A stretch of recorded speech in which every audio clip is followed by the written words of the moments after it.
It was a quiet afternoon in the neighborhood. The sun was shining, birds were singing, and everything seemed normal. John, a young man who loved his motorcycle more than anything else, had just returned from a short ride. He parked his bike carefully in front of his house. The motorcycle was his pride and joy, shiny, well-kept, and fast. He wiped the dust off the seat and smiled. "Perfect," he whispered to himself. "Just perfect." John had no idea that this quiet day was about to turn into one of the most stressful days of his life. Across the street, Mrs. Karen, known by many in the neighborhood as HOA Karen, was watching him. She had a reputation. Everyone knew that she never missed a chance to complain. Sometimes about trash, sometimes about noise, sometimes about people parking in the wrong spot. Today, her eyes were fixed on John's motorcycle. At first, John didn't notice her. He was busy putting on his helmet and checking his phone. Then, he saw movement out of the corner of his eye. Karen was walking towards him, her heels clicking loudly on the sidewalk. Her face was red with anger, and her lips were pressed tightly together. She carried something in her hand, but he couldn't tell what it was. John's stomach sank. He had dealt with HOA complaints before, but she always seemed to take things too far. "Good afternoon, John," Karen said sharply. Her voice had that sharp edge that made people nervous. "Do you know what time it is?" John looked at her nervously. Yes, it's around 3? Karen shook her head. "No, John. It's past time you fixed that eyesore in front of your house." She pointed at the motorcycle. "That thing is ruining the look of the neighborhood." John's heart started racing. I park it here every day. "It hasn't bothered anyone before," he said, trying to stay calm. Karen stepped closer. "Not bothered anyone? Do you think I am blind?" "I see everything, John. That motorcycle is loud. It is ugly. And it is unacceptable." Her hands shook with anger. John noticed that she was carrying something heavy. It looked like a long metal object. His heart skipped a beat. He tried to step back. "Mrs. Karen, please, we can talk about this. I can park it somewhere else. But Karen didn't wait. Before he could finish, she slammed the metal object down on the ground near the motorcycle with a loud bang. John jumped back, shocked by the noise. The neighbors had started to peek out of their windows, curious about the shouting. Some of them held their phones, ready to record whatever was happening. Karen's eyes were wild. She stomped around the motorcycle, pointing her finger and yelling. "I've warned you before. You can't just do whatever you want in this neighborhood. Rules are rules." John tried to reason with her. "Mrs. Karen, please. I've never had a problem before. This is my bike. It's legal to park it here. I'm not breaking any rules." Karen laughed, but it wasn't a friendly laugh. It was sharp and dangerous. "Legal? Oh, John. I don't care about legality. This is about respect. This is about me, and I will not let anyone disrespect the neighborhood." She lifted the metal object again. John's stomach twisted. It was heavy, long, and menacing. He could feel his heart pounding in his chest. His mind raced. Should he call the police now? Should he run? But he was frozen. Karen's eyes locked on the motorcycle. "You think you can just come here, park this monster, and ignore me?" "Not today." Then, without any warning, she swung the metal object. It hit the motorcycle with a loud crash. John shouted, "Stop! Stop! What are you doing?" The sound echoed through the street. A neighbor peeked through the blinds. Another neighbor stepped outside, holding a phone. The motorcycle wobbled from the impact, and a small piece of the mirror fell to the ground. John couldn't believe it. He had never seen someone so angry in his life. He wanted to shout, to stop her, to protect his bike, but fear rooted him to the spot. Karen stepped back for a moment, breathing heavily. Her eyes were still fixed on the motorcycle. I warned you, John. I warned you about this ugly machine.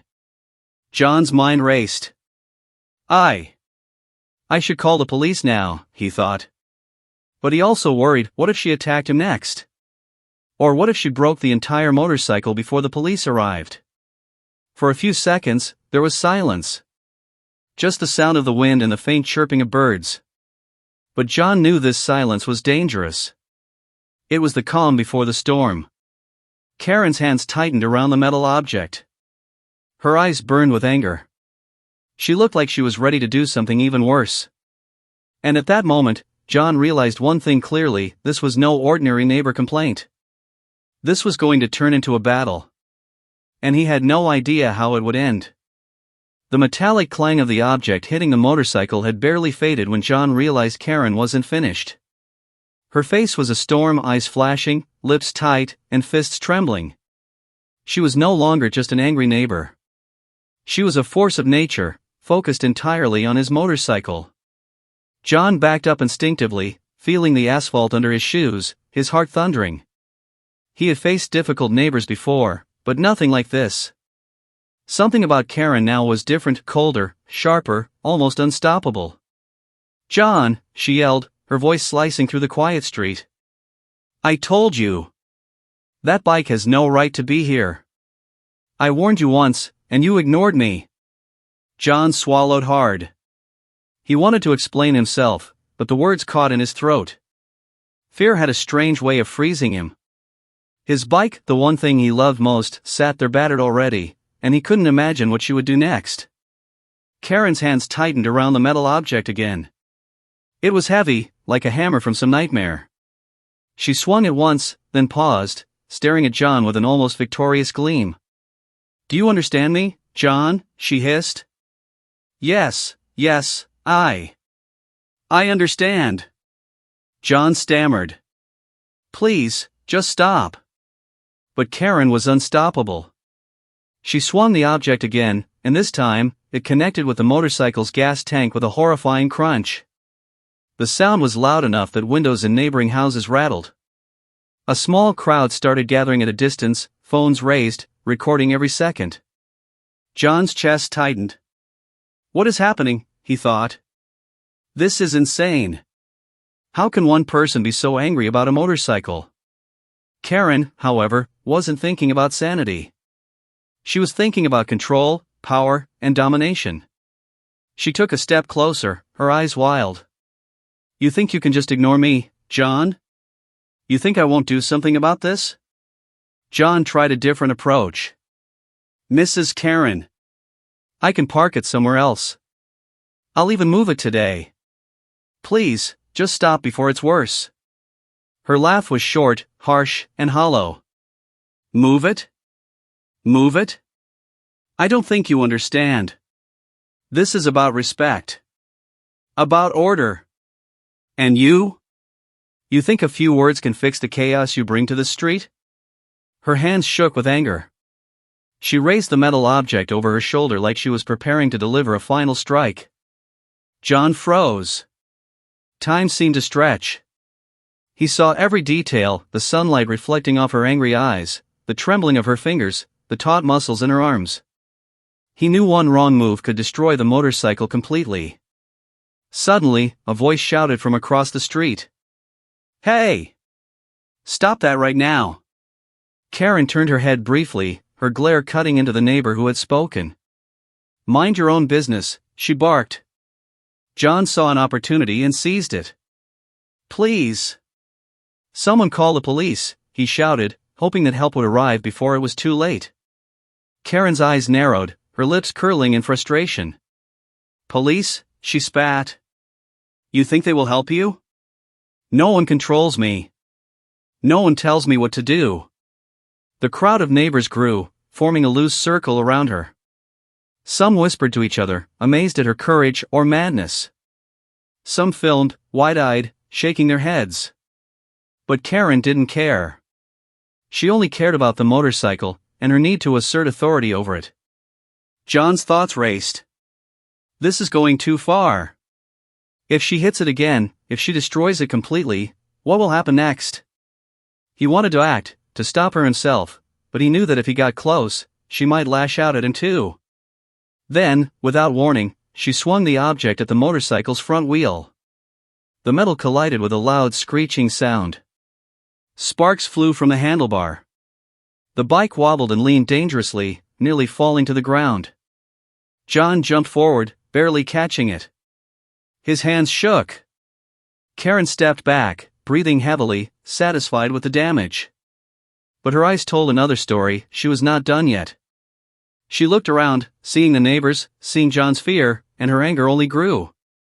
She had a mission now, and she wasn't stopping until she felt victorious. John's mind was a whirlwind. I have to call the police. I can't reason with her.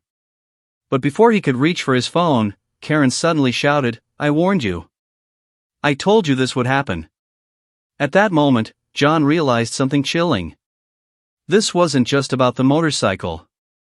This was about control. This was about Karen showing everyone, and him, that she could bend reality to her will. And unless someone stopped her, the motorcycle and maybe even John's peace of mind would never survive this afternoon. The street seemed to hold its breath. John's heart pounded so loudly he was sure everyone could hear it. Karen's eyes were locked on the motorcycle, her hands gripping the sledgehammer like a weapon from a nightmare. The neighbors around them froze, unsure if they should step in or stay back. The tension in the air was sharp, almost painful, like the calm before a storm. John took a small step forward. Mrs. Karen, please, you don't have to do this, he pleaded. But she didn't respond. Her focus was only on the bike, and in her mind, this was justice, punishment, and power all rolled into one. Then, in a sudden motion, Karen raised the sledgehammer over her shoulder. John's stomach dropped. He could feel every heartbeat, every second stretching into eternity. The first swing hit the motorcycle's front mirror with a loud crash. Glass shattered into tiny pieces, sparkling in the sunlight. The sound made John flinch. He wanted to scream, to stop her, to protect his beloved bike. But fear kept him frozen. The neighbors gasped and some whispered into their phones, recording every second.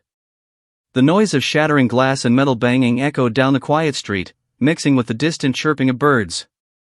It was surreal, almost like a nightmare in slow motion. Karen stepped back for a moment, breathing heavily. Her eyes were wide, shining with anger and satisfaction. I told you, John. I told you this would happen, she shouted, swinging the sledgehammer again. John's hands shook. He knew the next hit could destroy the motorcycle completely. Stop! Stop, he yelled, finally moving closer to shield the bike. But Karen wasn't done. Her movements were fast, almost frantic, like a storm that couldn't be contained. The neighbors started murmuring, some shouting at her to calm down, some warning John. But Karen paid no attention. She swung the sledgehammer at the gas tank this time. The loud bang made everyone jump. Sparks flew as the metal dented and twisted. The sound was so sharp it made John's ears ring. His motorcycle, the one he had cared for so deeply, now looked beaten and broken. John's mind raced. This can't be happening, this is insane. But it was real. Karen's anger seemed unstoppable, and each strike brought a new wave of panic. His hands went to his head, trying to stop the trembling. He realized he couldn't stop her alone. He had to get help, but his phone was in his pocket and every second felt like an hour.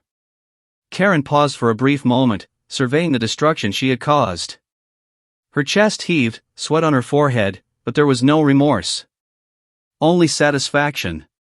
She was a woman on a mission, and she believed she had the right to teach John a lesson. Then, without warning, she swung the sledgehammer at the front wheel. The metal collided with a loud screech, twisting the tire. The bike lurched forward. John lunged and caught it just in time, his fingers scraping against the cold metal. His heart was racing uncontrollably. He felt a strange mixture of fear and disbelief. Karen laughed, a short, harsh sound that sent shivers down John's spine. You think you can stop me? You think you can control me? She shouted. Her voice echoed down the street, making the neighbors flinch. John backed up, trying to put some distance between them, but the bike now leaned dangerously. He realized with a sinking feeling that every second mattered. One more hit, and it could be ruined beyond repair. One more swing, and his worst nightmare would come true. From the corner of his eye, he saw a neighbor slowly approaching, hands raised, trying to calm Karen down. Another neighbor was dialing something on their phone, hopefully the police. But Karen noticed them. Her glare snapped toward the approaching figures, and in that instant, John knew there was no stopping her except through official authority. The sledgehammer rose again. The tension in the street reached a peak. Every neighbor, every sound, every heartbeat seemed amplified. And in that moment, John realized that the true battle wasn't just about the motorcycle. It was about surviving the storm that was Karen, about proving that no matter how furious she was, she couldn't destroy everything he cared about. The swing came down. The loud crash of metal and glass echoed like a gunshot. John felt a piece of the motorcycle shatter under the impact. Sparks flew. Neighbors flinched. And in that split second, John knew one thing clearly: this was far from over. The echoes of the sledgehammer strike still hung in the air. John's heart raced like a drum, pounding so loudly he could feel it in his throat. His hands were slick with sweat, his knees weak. The motorcycle, once shiny and proud, now looked battered and trembling under Karen's wrath. And yet, she wasn't done. Not by a long shot. Karen's eyes scanned the growing crowd of neighbors. Some were whispering, some were holding phones, and one brave soul even stepped closer. "Mrs. Karen, please. Calm down," the neighbor called out. Karen's glare cut through the words like a knife. "I am calm," she shouted, voice tight and fierce. "I am protecting this neighborhood. And no one will disrespect it with this monstrosity." John realized something chilling. Karen wasn't just angry about the motorcycle anymore. She was angry at him personally. Every swing, every shout, every stomp of her heel was about control. About proving something. About making him feel powerless. He tried again, desperate. "Mrs. Karen, please. We can talk. I'll move it. I'll fix this. Just stop before it's worse." But Karen didn't listen. Instead, she stomped around the motorcycle like a predator circling its prey. The neighbors took a step back, unsure whether to intervene or let the storm rage. Phones were recording every movement. Some whispered worriedly, "This is going too far." Others just stared, wide-eyed. Karen picked up the sledgehammer again. She raised it slowly this time, like she wanted John to see every motion, to feel every second of dread. John froze, torn between stopping her and protecting himself. He knew that one more hit could completely destroy the motorcycle. Suddenly, a small dog barked in the distance. The sound startled Karen for a brief second. John seized it. "Please. Look at what you're doing. People are watching. You're going too far." Karen's eyes flashed with fury. "Too far," she spat. "This is just the beginning. You think I'll let anyone disrespect me, or my rules, without a fight?" Her words sent a shiver down John's spine. He realized the fight wasn't about the bike. It was about her ego, her obsession, her need to control everything. And as long as she felt challenged, she wouldn't stop. Then, she swung the sledgehammer again, but this time, John ducked instinctively, and the hammer smashed a small portion of the handlebar instead of the gas tank. Sparks flew. Pieces of metal clattered to the ground. The motorcycle wobbled violently. John gritted his teeth, heart racing, and braced himself. The neighbors gasped. One whispered, "Call the police, now," another muttered, "She's crazy," but Karen didn't hear them. She was lost in her own fury, focused only on the motorcycle, and on making John feel powerless. John's mind raced. "I have to get her to stop, somehow." He noticed the mailbox nearby, the fence, anything that could act as a shield. But every time he moved, Karen's eyes followed, sharp and calculating. She was ready for every possible move. Then, a sudden idea struck him. "Mrs. Karen, the police. They're coming." "You can't do this," he shouted. Karen froze for a heartbeat.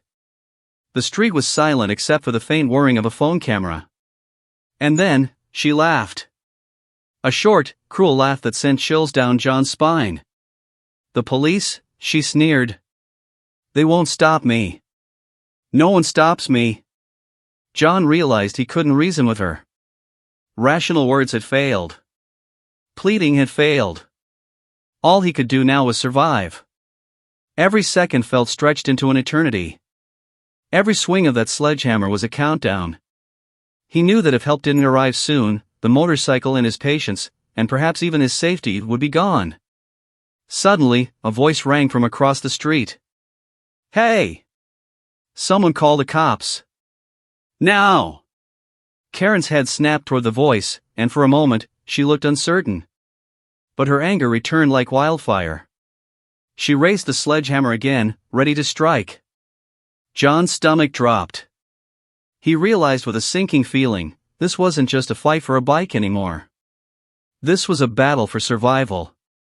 And the outcome was far from certain. Time slowed. The neighbors held their breath.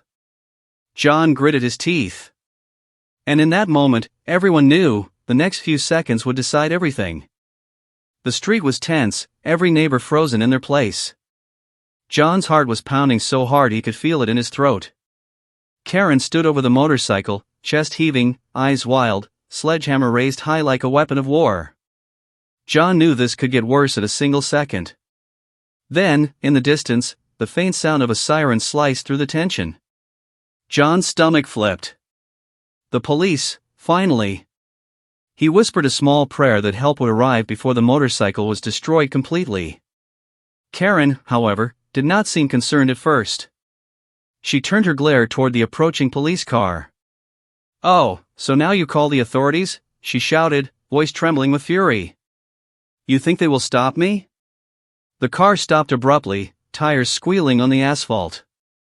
Two officers stepped out quickly, hands on their belts, eyes scanning the chaotic scene.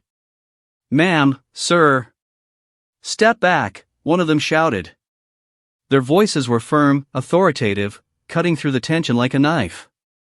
Karen spun toward them, still holding the sledgehammer. "Step back? I am protecting this neighborhood," she yelled. "This motorcycle is a disaster, and I will not stand by." The officers exchanged a glance. One of them, a tall man with a calm but commanding presence, stepped forward slowly. "Ma'am," he said evenly, "put down the sledgehammer. You are damaging someone's property. That is a serious crime. You could be arrested for this." Karen laughed, a harsh, incredulous sound. "Crime? Me? I'm just keeping the peace." She swung the sledgehammer slightly, threatening, but not fully attacking yet. John felt his knees weaken. "Please, don't hit it again," he thought desperately. The bike was dented, scratched, and nearly destroyed, but he still had hope if the police could stop her. The officer's voice was calm but firm. "Ma'am, I am warning you. That's a felony. Stop immediately or you will be arrested. Step away from the motorcycle." Karen's eyes flashed with anger. She glanced at the neighbors recording the scene, then back at the police. "No one tells me what to do," she shouted, raising the sledgehammer higher. For a split second, the street seemed to hold its breath. John could see the neighbors stepping back, holding their phones, whispering. He noticed some shaking their heads in disbelief. Some were frozen, waiting to see what would happen next. Then, slowly, Karen lowered the sledgehammer, her chest heaving. The officers did not move closer, just kept their eyes locked on her. The tension was unbearable. John could barely breathe. The officer spoke again, softer this time. "Ma'am, damage to property is a crime. You are lucky the owner hasn't pressed charges yet. One more swing, and we will take action." Karen's hands trembled. She looked at the motorcycle, then at John, then at the officers. For a moment, it seemed like she might defy them again. Her eyes flashed, a mix of fury and frustration, but finally, with a deep exhale, she lowered the sledgehammer completely. John felt a wave of relief wash over him. The nightmare wasn't over, but the immediate threat had paused. He stepped forward cautiously, keeping his eyes on Karen, still unsure if she might snap again. The officer approached John and spoke quietly. "Sir, are you okay? Is the motorcycle safe?" John nodded, still shaken. I think so, but she could have destroyed it." The officer glanced at Karen, then back at John. "We will file a report. Damage to property is serious, and this counts as a felony. You're lucky we arrived when we did." Karen glared at the officer, lips pressed tight, but said nothing. The street was silent except for the faint hum of the police car and the whispers of the neighbors. John finally allowed himself to breathe. He looked at the motorcycle, battered but still standing, and felt a mix of relief and anger. For the first time that day, he realized something: Karen wasn't just angry. She was dangerous. And he had been lucky the police arrived when they did.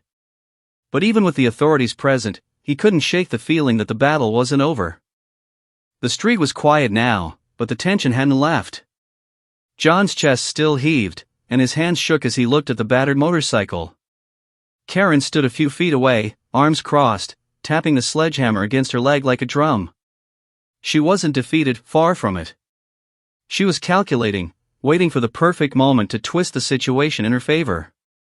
The officer approached her first, his voice calm but firm. "Ma'am, you need to step back. You've damaged private property. This is a felony. If you don't cooperate, we will take action." Karen tilted her head, a smirk playing on her lips. "Felony? Oh, officer, you don't understand. This isn't just about the bike. This is about keeping the neighborhood safe. About respect. If he'd just follow the rules, none of this would have happened." John felt a knot tighten in his stomach. She was twisting reality, painting herself as the victim while he had nearly lost his motorcycle. He tried to speak up. "Officer, she's the one who attacked my bike. Look at the damage." Karen's eyes snapped to him. "Attacked? Me? I'm protecting this community from chaos. He parks this monster like it owns the street. I'm just doing my job." The officer's brow furrowed, glancing between them. "Ma'am, the law is clear. Destroying property is not protecting anyone. We can't let this continue." Karen let out a short, sharp laugh. "The law? Oh, I know the law. But laws can't fix disrespect, officer. You're here now, but what about the next time? Or the time after? Someone has to take a stand." John's heart sank. This was her game, twisting the truth, making herself look justified, and making him doubt himself. He looked at the shattered mirror, the bent handlebar, and the dents in the gas tank. She's dangerous, she can make anyone believe her version. The officer stepped closer to Karen, voice steady. "You have to stop, now. This ends today. Damage has been done, and you could face legal consequences. Step away." Karen's eyes flicked to the sledgehammer. Slowly, she lowered it, but her chest heaved with anger. She didn't leave, she lingered, waiting, daring anyone to challenge her. Her lips pressed into a thin line. John glanced at the neighbors. Some whispered nervously, others just stared. Everyone could feel the tension lingering in the air, waiting for another spark. He realized this wasn't over, not really. Karen's anger wasn't random, it was calculated, dangerous, and personal. The officer turned to John. "Sir, we will file a full report.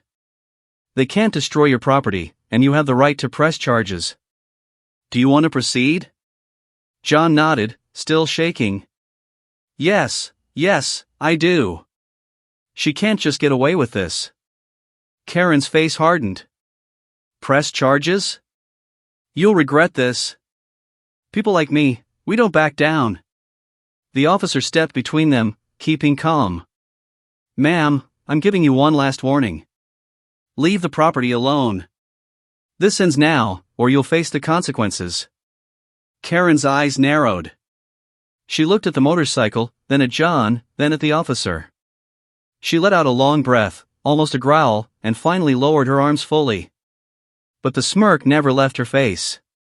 She walked back toward her house, dragging her heels, but her gaze kept flicking to John, as if the fight had only paused, not ended. John finally allowed himself to breathe. The immediate danger had passed, but a cold realization settled in his chest. Karen wasn't just a problem for today. She was a storm that could return at any time. And he would have to be ready. The neighbors slowly dispersed, whispering about the chaos they had just witnessed. Phones buzzed with videos, and people shook their heads, still in disbelief. John looked at his motorcycle, battered, dented, and scarred, but still standing. He knew one thing for certain: the damage was more than just physical. The fear, the stress, and the unpredictability of HOA Karen had left a mark he wouldn't forget anytime soon. As the sun began to set, John wiped his hands on his pants and stared down the street. The battle wasn't over. Karen might have stepped back for now, but he could feel it in his bones. The next encounter would be even more dangerous. The street was quiet now, but the tension hadn't completely left. John stood next to his motorcycle, inspecting every dent, scratch, and bent handlebar. It looked battered, but it still stood, a reminder of the chaos that had just passed. He exhaled slowly, trying to calm his racing heart, but the adrenaline lingered, prickling his skin like static electricity. Karen had returned to her house, but John could still see her through the window. She wasn't pacing or swinging her sledgehammer anymore. Instead, she sat in a chair, arms crossed, eyes sharp, and lips pressed tight. It was the calm of a predator, a storm that had paused but not gone. John knew in his gut that this wasn't over. The police had left after filing the report. John had given his statement, provided photos of the damage, and even explained Karen's behavior. The officer's words echoed in his mind: "You're lucky we arrived when we did. This counts as a felony." John looked down at the motorcycle again. It was scratched, dented, and battered, but it still symbolized something bigger: his patience, his boundaries, his determination not to let anyone take control of his life or property. He ran a hand along the seat, remembering how much he had loved riding it, how it had been more than just a machine. It had been freedom, joy, and a part of him. Karen's presence still loomed, even from inside her house. He knew she would watch, waiting, ready to strike again if she thought she could get away with it. The neighborhood had seen her temper, her obsession, and her disregard for others' property. But John had also learned something important: control and fear could only go so far. Authority, calm thinking, and quick action could stop even the most relentless storm, at least for now. He turned to the neighbors who had stayed nearby, whispering and shaking their heads. "I know some of you are scared of her," John said, voice steady but tired. "Believe me, I was too. But don't let fear rule you. Speak up, call the police if needed, and know your rights. Don't let anyone make you feel powerless." Karen, watching from her window, clenched her jaw. Her face was unreadable, a mix of fury and grudging respect. She hadn't won. The motorcycle still stood. John still stood. And while she had caused chaos, she hadn't broken him. As the sun dipped lower in the sky, John mounted his motorcycle carefully. The engine roared to life, a sound of resilience and defiance. He rode slowly down the street, letting the breeze wash over him, clearing his mind. Every neighbor watching from their windows or yards could see the message: no one could destroy his peace without consequences. But even as he rode away, a thought lingered in the back of his mind: HOA Karen wasn't done. She might return, she might escalate again, but John now knew how to face her. With patience, authority, and calm, he could survive her storms. The motorcycle's engine faded down the street, leaving behind a quiet neighborhood, broken glass, whispers, and the memory of a day that had tested John in ways he never expected. One thing was certain: he had survived the chaos, learned the hard lessons, and the story of HOA Karen smashing his motorcycle would be remembered not as a victory for her, but as a testament to standing firm against chaos and intimidation. As night fell, John parked his motorcycle inside his garage, touching the battered metal one last time. "This isn't the end," he murmured, more to himself than anyone else. "But next time, I'll be ready."